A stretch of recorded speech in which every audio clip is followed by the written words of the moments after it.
وسلم على رسوله الكريم اما بعد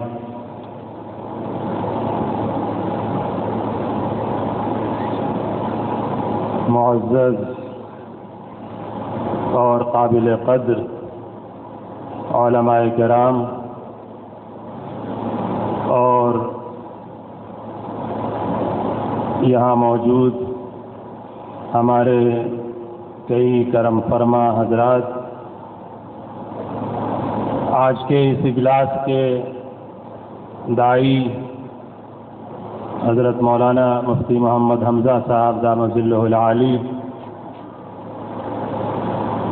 اور ان کے رفقائے کار، معاونین، محبین، مخلصین، میں نے آج مفتی صاحب کا دعوت نامہ پڑھا اور جامعۃ الہند کے مجوزہ اغراض اور مقاصد پہ نظر پڑی۔ مفتی صاحب نے اس سے پہلے بھی ایک مجلس میں اس کا تذکرہ کیا تھا، لیکن اس وقت ایک ذہنی خاکہ تھا، اور آج دیکھ کر یہ خوشی ہوئی کہ اس خاکے کے کچھ مجوزہ مقاصد بھی سامنے آ چکے ہیں، اور مجھے امید ہے کہ جس خلوص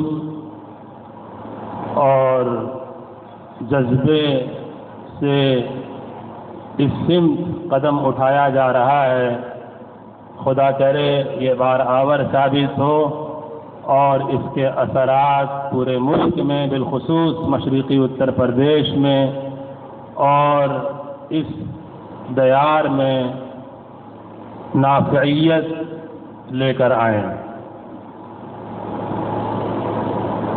مجھے جامعۃ الایمان کے مجوزہ اغراض و مقاصد سے پوری طرح اتفاق بھی ہے، اور ایسا نہیں ہے کہ یہ خاکہ پہلی مرتبہ کسی نے سامنے لایا ہو۔ اس خاکے پہ آپ کو معلوم ہے کہ ہندوستان میں جو دو نظام تعلیم وجود میں آئے، سامراجیت کے اثرات سے جب یہ ملک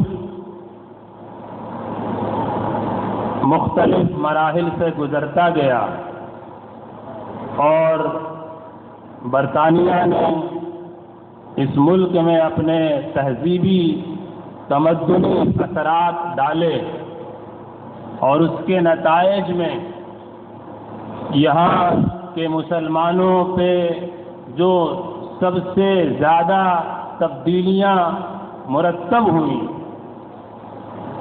اور اس کے اثرات دیکھے گئے، بالخصوص تعلیمی اداروں میں، مدارس میں، مکاتب میں مسلمانوں کے نظام تعلیم پہ جو اثرات مرتب ہوئے وہ ہم سب کے سامنے ہیں۔ انہی حالات میں دارالعلوم دیوبند کی بنیاد ڈالی گئی، دوسری طرف بعض دانشوروں نے عصری تعلیم کی ضرورت محسوس کی، تعلیم دو خانوں میں تقسیم ہو چکی تھی اور عصری تعلیمی ادارے بھی کھولے گئے۔ پھر ایک کوشش عصری اور دینی تعلیم کے امتزاج کی کی گئی۔ ایک دور تو چلا جب تعلیم کو دو خانوں میں تقسیم کیا گیا، یہ حالات کی مجبوری تھی یا کوئی اور وجہ، مجھے اس تفصیل میں جانے کی ضرورت نہیں ہے، اہل قلم موجود یہاں پر ہیں اور صاحب فکر موجود ہیں، آپ حضرات کی نظروں سے یہ تحریریں گزر چکی ہیں اور حالات پر آپ کی نظر ہے۔ لوگ شکوہ کرتے ہیں، بالخصوص اس کا بھی کہ علماء نے کیوں سیاسی بساط اپنی لپیٹ کر رکھ دیا۔ جمعیت علماء اور کانگریس نے مل کر ملک کی آزادی میں اور ہندو اور مسلمانوں نے ملک کی آزادی میں یکساں جد و جہد کی، لیکن آزادی کے بعد یہ الزام ہوتا ہے مسلمانوں پہ، علماء پہ اور اہل علم کے طبقے پہ، بالخصوص ہمارے دارالعلوم دیوبند کے حلقے پہ، کہ ان لوگوں نے بساط سیاست لپیٹ کر رکھ دیا اور پھر ملک کی پارلیمانی سیاست میں قدم کیوں نہیں رکھا۔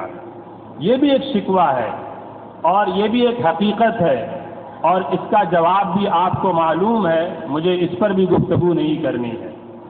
تعلیم کی جو تقسیم ہوئی، یہ بھی انہی حالات کی مجبوری تھی، ہماری ذمہ داری تھی۔ ایک صاحب علم ہونے کی حیثیت سے، ایک مومنانہ بصیرت رکھنے والی حیثیت سے، ایک عالم دین کی حیثیت سے، شیخ الہند کی جو فکر تھی، حضرت تھانوی کی جو فکر تھی، حضرت مدنی کا جو جذبہ قلندرانہ تھا، ان کی جو شان امتیازی تھی، اس کا نتیجہ یہی ہونا چاہیے تھا کہ انہیں سب سے پہلے ملک کے مسلمانوں کے دین اور ایمان کی حفاظت کا انتظام کریں۔ اس لیے یہ الزام علماء پہ نہیں لگانا چاہیے کہ انہوں نے کالجز کیوں نہیں بنائے، یونیورسٹیاں کیوں نہیں بنائی۔ اس وقت مسلمانوں کے ایمان اور عقیدے کی حفاظت کا مسئلہ تھا، مسلمانوں کے ملی حفاظت کا مسئلہ تھا، مسلمانوں کی نسلوں کے ایمان کے تحفظ کا مسئلہ تھا، اور یہ ہمارے لیے فرض کے درجے کی حیثیت رکھتا تھا۔ ہماری ضرورت تھی، ہمارا ایمانی تقاضا تھا کہ ہم خالص دینی تعلیمی ادارے قائم کریں، اور اس کے لیے ہمارے بزرگوں نے دارالعلوم دیوبند کی، اور پھر اس نہج پر دوسرے ادارے قائم کیے، اور اس میں کسی شک و شبہے کی ہمارے علماء کی مومنانہ بصیرت پہ اور ان کی فراست پہ انگلی اٹھانا اور شک و شبہ کرنا انتہائی جرم میں سمجھتا ہوں۔ دوسری طرف ایک ضرورت تھی عصری تعلیمی اداروں کی، ان تعلیمی اداروں کو قائم کیا گیا، محسوس کیا گیا۔ ان تعلیمی اداروں کے بانیوں کی فکر سے اگر ہمیں اتفاق نہ ہو تو نہ ہو، اور اتفاق ممکن ہے، بہت سی جگہوں پہ نہیں ہو سکتا، لیکن انہوں نے مسلمانوں کی مخلصانہ کوشش کی، اور اس کے اثرات اس ملک میں بھی دیکھے گئے اور باہر بھی ملک کے دیکھے گئے، ملک کے باہر بھی اس کے اثرات مرتب ہوئے۔ آپ کے سامنے علی گڑھ مسلم یونیورسٹی ہے، آپ کے سامنے جو ہے جامعہ دہلی ہے، آپ کے سامنے اور بھی دوسرے ادارے ہیں جو اس وقت کی ضرورت کے اعتبار سے مسلمان دانشوروں نے قائم کیے، اور ایک لمبے زمانے تک، ایک عرصے تک مسلمانوں کے درمیان یہ بحث ہوتی گئی اور یہ بحث چلتی گئی کہ مسلمانوں میں تعلیم کی تقسیم ہے۔ یہ بھی ایک حقیقت ہے، ہمارے علماء موجود ہیں، اگر پچھلی تاریخ آپ دیکھیں، مساجد کے اندر جسے ہم آج عصری تعلیم کہتے ہیں، کیا وہ عصری تعلیم مساجد کے اندر نہیں دی گئی؟ کیا ہماری تاریخ یہ نہیں بتلاتی ہے؟ اگر آپ کے سامنے قاضی اطہر مبارک پوری کی اور اسی طرح ہندوستان میں مسلمانوں کا نظام تعلیم و تربیت مولانا سید مناظر احسن گیلانی کی تصنیفات ہیں اور آپ نے ان کو پڑھا ہے، تو آپ کے سامنے یہ حقیقت بالکل عیاں ہے کہ مساجد کے اندر عصری تعلیم کے انتظامات اپنے زمانے میں موجود تھے، اور صدیوں تک مسلمانوں کے پاس مسجدیں تھیں، جہاں عبادت کا انتظام تھا، تو تعلیم گاہوں کے لیے بھی مسجدیں استعمال کی جاتی تھیں۔ لیکن یہ سامراجیت کے اثرات تھے، یہ مصر میں بھی یہ تجربہ ہوا، ترکی میں بھی تجربہ ہوا، شام میں بھی ہوا، لبنان میں بھی ہوا، اور پھر ہندوستان میں بھی اس کے تجربات کیے گئے، اور اس ملک میں برطانیہ گورنمنٹ نے ایک ایسا نصاب اور ایک ایسا نظام یہاں پر ڈالا، باقاعدہ جو کام آج اس ملک کی اکثریت کے ذہنی اور جو ہے ذہنی اور فکری لیڈ کرنے والے لوگ کر رہے ہیں، وہی کام اس دور کے لوگوں نے عیسائی مبلغین کے ذریعے کروایا، وہ دور سامراجیت کا ان لوگوں کے ہاتھ میں تھا، فرانس کے ہاتھ میں، امریکہ کے ہاتھ میں، برطانیہ کے ہاتھ میں، اور ان کے لیے جو ہے عیسائی، اور ان کے لیے عیسائیت یہ سب سے اہم چیز تھی۔ عیسائیت کی انہوں نے تبلیغ کی، اس کے راستے کھولے، اور اس کے لیے عیسائی مشنریز نے جو سب سے بڑا اقدام کیا وہ تعلیم کے راستے سے مسلمانوں کے ذہن کو، افکار کو بدلنے کی کوشش کیا۔ آپ کے سامنے ایک دو نہیں، سینکڑوں اور ہزاروں تحریریں ایسی موجود ہیں جہاں پر باقاعدہ لائن اور ایک جو ہے جو ان کے کانفرنسز میں اور ان کی نشستوں میں مسلمانوں کے مذہبی اثرات کو کم کرنے کے لیے، مسلمان بچوں کے تعلیمی اثرات کو کم کرنے کے لیے، اور ان کا مذہب کے تئیں جو ایمانی جو ہے جو ان کا جذبہ تھا اور ان کے اندر جو ایمانی فکر تھی، اس کو مسخ کرنے کے لیے انہوں نے جو کوششیں کی اور جو پلاننگز کیے اور جو اس کے لیے حربے اپنائے، وہ سب موجود ہے ریکارڈ کے طور پہ، وہ آج بھی ہمارے یہاں موجود ہیں، تحریریں موجود ہیں۔ تو وہ انہوں نے کوششیں کی، اور اس کی سب سے زیادہ کوشش اس معاملے میں ہوئی کہ مسلمان بچوں کے ذہنی فکر پہ حملہ کیا جائے، مسلمان بچوں کے دینی فکر پہ حملہ کیا جائے، ان کی ذہنیت کو مسخ کرنے کی کوشش کی جائے۔ اس کے لیے انہوں نے میں نے جن ممالک کا ابھی تذکرہ کیا، بالخصوص اسلامی ممالک، ان ممالک میں انہوں نے پرائیویٹ اسکولز کھولے، کالجز کھولے، اور جو ہے ایسے تعلیمی ادارے انہوں نے بنائے جس کی بنیاد پر انہوں نے ایک مسلمانوں کے اندر دلچسپی پیدا کی اسکولوں کے تعلق سے، اور پورا تقریباً یہ 200 سال پہ ان کا پورا نظام ہے۔ یہ 200 سال سے یہ کوششیں کر رہے ہیں، جس کے اثرات آج یہاں ہیں کہ آپ کسی بھی گاؤں میں پہنچ جائیے، ہندوستان کے کسی بھی علاقے میں پہنچ جائیے، اور کسی بھی گاؤں میں پہنچ جائیے، چھوٹے سے چھوٹے گاؤں میں۔ ابھی ہم لوگ ادھر مکاتب کے تعلق سے پڑوس ملک نیپال میں کام کر رہے ہیں، ہمارے نمائندے بھی وہاں جاتے ہیں۔ چھوٹے سے چھوٹے گاؤں میں چلے جائیے، نیپال جیسا غریب ملک، لیکن وہاں پر چھوٹے چھوٹے گاؤں میں مشنری اسکولز کھلے ہوئے ہیں۔ مسلمان بھی اب جو اسکول کھول رہے ہیں، کیا وہ انگلش کے بغیر، سائنس کے بغیر؟ ٹھیک ہے، یہ تو ضرورت ہے، لیکن میڈیم آف اسکول جو ہے وہ انگلش کے بغیر کیا وہ اپنے اسکول چلا سکتے ہیں؟ کیا وہ اپنے اسکول رن کر سکتے ہیں اگر انگلش میڈیم ان کا نظام تعلیم نہ ہو؟ نہیں کر سکتے۔ یہ زبان، انگریزی زبان آپ کی نہیں تھی، آپ کے آبا و اجداد کی نہیں تھی۔ ہمارے پرکھوں نے، ہمارے بڑوں نے، ہمارے بزرگوں نے کبھی یہ زبان نہیں پڑھی تھی، لیکن ایسی زبان کا تسلط اس ملک پہ کیا گیا کہ آج آپ ایک اسکول، ایک آئی کارڈ آپ بغیر انگلش میڈیم اسکول میں آپ انگریزی کے بغیر نہیں بنا سکتے۔ آپ کا معیار تعلیم قابل قبول نہیں ہوگا اگر آپ جو ہے میڈیم اپنے اسکول کا انگلش نہ بنائیں۔ یہ کیا ہے؟ یہ سامراجیت کے اثرات ہیں۔ ان اثرات کا غلبہ اس قدر تیزی سے ہو چکا ہے کہ آج آپ کوئی بھی تعلیمی تحریک شروع کرتے ہیں، آپ کسی بھی تعلیم کی تحریک آپ شروع کریں اس ملک کے اندر، اور ایسا تعلیم جو ملک کے نظام کے ساتھ چلے اور ملک کے قانون سے وہ متصادم نہ ہو، تو آپ اپنے اس اسٹرکچر سے کبھی آپ باہر نہیں آ سکتے۔ مسلمانوں کو، علماء کو، اب میں 5 منٹ میں اپنی گفتگو کو ختم کرنے کی کوشش کروں گا، ہمیں اور آپ کو کیوں اسکول اور کالجز بنانے چاہیے؟ مدارس اپنا کام کر رہے ہیں اور وہ قابل قدر کام کر رہے ہیں، اور انتہائی مفید اور ایمان اور اقدار کی حفاظت کا کام ان سے بڑا کسی کا ہو ہی نہیں سکتا۔ لیکن آپ کو معلوم ہے، سیکٹر کمیٹی کی رپورٹ کا تذکرہ مفتی صاحب نے اپنے دعوت نامے میں کیا ہے۔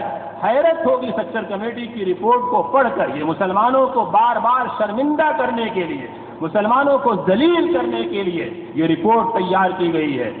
مسلمانوں کی آنکھیں کتنی کھلی وہ ایک الگ بات ہے، لیکن اس رپورٹ کے آنے کے بعد حکومت کو جو اقدام کرنا چاہیے تھا، کون سا اقدام ہوا ہے؟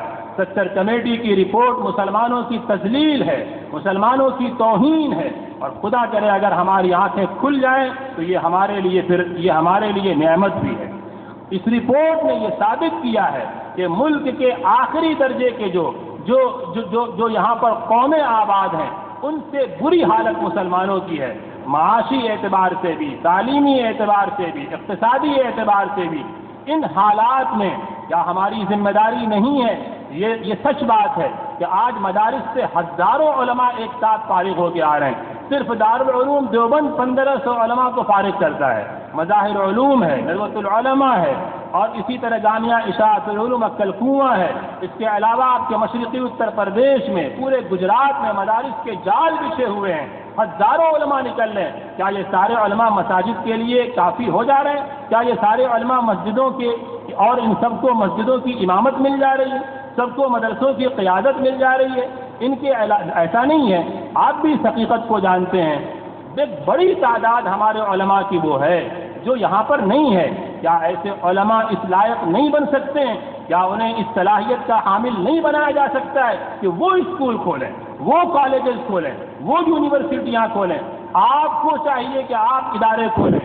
میں مفتی محمد حمزہ صاحب دامت ظلہ العالی کو آپ سب کی جانب سے مبارکباد پیش کرتا ہوں۔ اگر وہ جامعۃ الہند کے لیے کھڑے ہیں تو ہمیں ان کا ہاتھ پیر بننا چاہیے اور ان کے عزم و حوصلوں کو مضبوط کرنا چاہیے۔ یہ ہماری ذمہ داری ہے اور یہ علماء کی ذمہ داری ہے۔ آج وقت کی ضرورت ہے۔ اگر آپ نے اسکول نہیں بنائے اور آپ نے کالجز نہیں بنائے، اگر آپ کسی دور میں مدارس کے بانی تھے اور مکاتب کو قائم کرنے والے تھے، تو آج علماء کی ضرورت ہے۔ صف علماء میں سے ایسے لوگوں کو کھڑا ہونا چاہیے جو اسکول کھولیں، جو کالجز کھولیں۔ اگر آپ کالجز نہیں کھولیں گے تو پھر ان اسکولوں سے اور کالجوں سے دیندار گھرانوں کے لڑکے نکلیں گے اور دہریہ بن کر کھڑے ہوں گے اور آپ ہی سے مقابلہ کریں گے، آپ کے خلاف کھڑے ہوں گے۔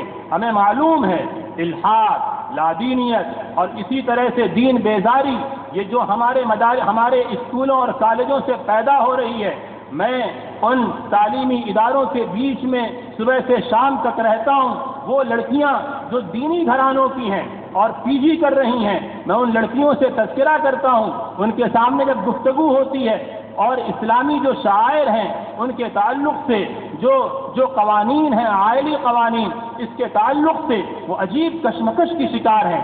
تعدد ازدواج ان کے لیے ایک گھناؤنا عمل ہے اور ایکسٹرا میریٹل افیئر ان کے لیے جائز اقدام ہے۔ یعنی ایک شادی شدہ مرد غیروں سے ناجائز تعلقات قائم کرے۔ ایک لڑکی نے کہا کہ مفتی صاحب یہ تو سمجھ میں آتا ہے کہ ایک بیوی کیسے اپنے دوسری سوکن کو برداشت کرے گی، لیکن میں نے کہا پھر کیا ہے؟ کہا وہ جو چل رہا ہے ایکسٹرا میریٹل افیئر، کہا سر وہ جو ہے نا وہ اصل میں آنکھ کے سامنے نہیں ہوتا ہے، آنکھ کے سامنے نہیں ہے تو وہ چل سکتا ہے، لیکن یہ کیسے چلے گا؟ یہ ان گھرانوں کا، ان عورتوں کے تصورات ہیں جو ہمارے گھروں سے نکل کر تعلیم حاصل کر رہے ہیں۔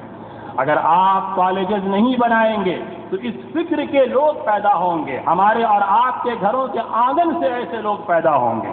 اس لیے کالجوں کی باغ ڈور علماء کے ہاتھ میں ہونی چاہیے، اس کے فاؤنڈرز ہمارے مفتیان کرام ہونے چاہیے، ورنہ الحاد، لادینیت کا ایک ایسا وبا ایک ایسی وبا پھیلے گی، ایک ایسا طوفان کھڑا ہوگا کہ جس کا مقابلہ آسانی سے ممکن نہیں۔ آج اسکولوں اور کالجوں سے نکلنے کا نتیجہ ہے۔ ہماری ذمہ داری دارالفتہ سے بھی متعلق ہے۔ میں آپ کو بتاؤں اس وقت جو لڑکیاں نکل کر کالجوں سے آ رہی ہیں فیمنزم کا شکار ہے۔ فیمنزم ایک ایسی وبا بن کر ابھری ہوئی ہے کہ لڑکے برابری کے نام پر، مساوات کے نام پر، آزادی کے نام پر، فریڈم اور ایکویلٹی کے نام پہ ان کے اندر ایک ایسا تصور پیدا کیا جا رہا ہے کہ ہمیں کیا ضرورت ہے مردوں کی، ہم مردوں کے بغیر بھی کھڑے ہو سکتے ہیں، چل سکتے ہیں۔ سیلف کانفیڈنس پیدا ہونا چاہیے اور فری ہو کر زندگی گزارنی چاہیے۔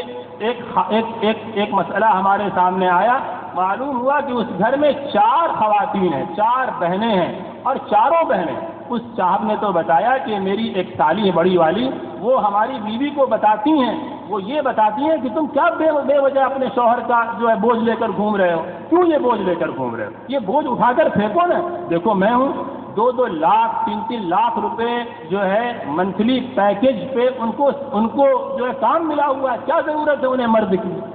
یہ تصورات ہیں۔ اب میں ان کے والد کو جانتا ہوں اور میں برسوں سے جانتا ہوں، ان کے والد کی فجر کی نماز نہیں چھوٹتی، تہجد کی نماز نہیں چھوٹتی۔ ان گھروں کی لڑکیاں 4 لڑکیاں ایسی تیار ہو کر نکل جائیں جو فیمنزم کا اس قدر ان پہ حملہ ہو کہ وہ یہ کہیں، اور اس گھر کی 4 بہنیں 2 مطلقہ ہیں، تیسری کا کیس ہمارے دارالفتہ میں ہے، اور چوتھی لڑکی نے انکار کر دیا پہلے سے کہ ہم شادی نہیں کریں گے۔ آپ شہر میں جائیے، مطلقہ عورتوں کی جو کثرت ہو رہی ہے، یہ وبا فیمنزم کی ہے، یہ فیمنزم کی وجہ سے یہ وبا عام ہو رہی ہے، اور لڑکیوں کے اندر آزادی اور اسی طرح سے خود مختاری، اور پھر ان کے اندر ہم مردوں کے دباؤ میں کیوں رہیں، ہم کسی کے دباؤ میں کیوں رہیں؟ ہمیں تو جو ہے اپنے اندر کانفیڈنس ہونا چاہیے۔ یہ وہ خوشگوار نعرے ہیں جو مغرب نے، یورپ نے دیے ہیں، یہ نظام تعلیم انہی کا ہے۔